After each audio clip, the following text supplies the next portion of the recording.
Do you remember your first job? My first job was selling minnows and worms. I was about 10 years old.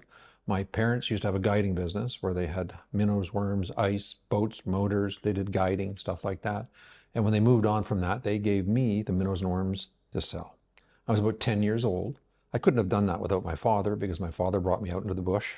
That's what we call it in Northern Ontario. So we went out in the bush where he had a boat docked and turned over, and we'd go out and flip the boat over and check the minnow traps every week or so. And when we would go out and check the minnow traps, we'd take the minnows, put them in a couple buckets. And sometimes we had so many minnows in those buckets that I would have to sit in the back of the truck. Back then, of course, we didn't wear seat belts. So I would be in the back of the truck where we had all of the minnows in a 20-gallon tank. And I would have to slosh it back and forth because the minnows wouldn't have enough oxygen to be able to make it all the way back home where we could put them in a tank, a big 45-gallon drum with a lid on it. And I sold minnows to the local town people and tourists. From there, we also had worms. I bought worms, I think, for $17 a thousand and sold them for $1 a dozen. So as a young boy of 10 years old, I was making quite a bit of money, and I did that until I was about 14. This experience really gave me my first taste of entrepreneurship. Probably why I did not go into the life of getting a job and getting a pension. I went on, of course, to selling real estate and then building a tech company. And in doing that, I learned a lot by selling minnows and worms because I would get all of the money, and I wanted, of course, as a young boy, spend all of the money. And my mom one day sat me down and she said, no, you have to buy new minnow traps because the minnow traps would wear out. Sometimes literally a moose might step on the trap and squash the trap and they were needing to be replaced. Other times they would rust out and we would have to buy new minnow traps. And I remember just hating the experience of having to spend money on minnow traps because I just wanted the cash as a young boy. But it was such a good learning experience because I realized I had to invest back into my business to make it work. Now, obviously, I could not have done this without my father. And I think my father wanted me to sell minnows and worms for two reasons. He had the belief that if you didn't give a young boy enough money to spend, that they're liable to try to sniff it out elsewhere and that might get them into trouble. The other was that he was a very, very avid enthusiast when it came to fishing and hunting and all those experiences.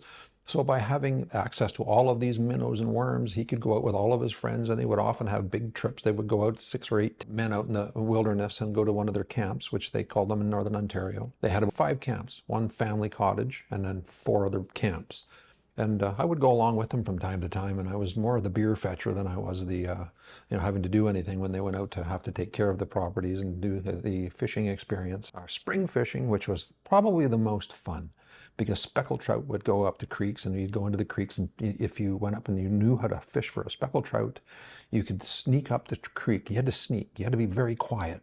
And if I bumped the side of the boat, I still remember my dad giving me a little slap in the back of the head. I had to be quiet because you would spook the fish, as he called it. And then you'd get on the side of the bank and you could pull out about 5 or 6 fish. And then you had to move on to the next hole because now all of that fish that are remaining in that spot would be spooked. And then you could go back in the evening and do this. And we would do it all weekend long and then go home. It was a blast. Well, there's a lot of experiences that you could learn, and just what I spoke of there, learning to spend money on your own business and learning that there's a strategy to getting to the goal that you're trying to achieve. That goal, if you are trying to sell a home or find a buyer, and that experience of finding buyers and sellers, there's a strategy.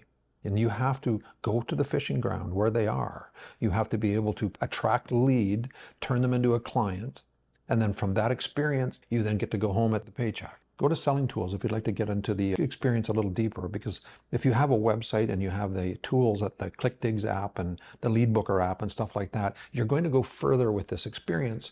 For example, the ClickDigs app is a home search app, and it's got 2 main features, of course, that are obvious. One is that your lead gets to look at homes. 2 is you have your digital real estate on their phone, which is direct access to you. When they look at listings, it registers inside your Lead Booker database. It's really synced beautifully because then you know who the active people are. You don't have to spend all of your time chasing people who are not interested. The biggest experience with the ClickDigs app is that you get to have a value conversation. If 80% of your business comes after the 6th conversation, you need a half a dozen good conversations to be able to add value to the experience of the buyer or seller before they're going to engage with you at a serious level. Now, you don't want to have to spend all of this time talking to people who are not going to be buying for 3 or 4 years, and we have conversations of value that sort people out as to whether they're today buyers or next year buyers. And if you're looking at this from a perspective of the client, most people don't like to be prospected or qualified. So we do this with a language that enables them to receive value and at the same time extract the information that you need to be able to find out whether this person is a serious buyer or seller. See you in the next video.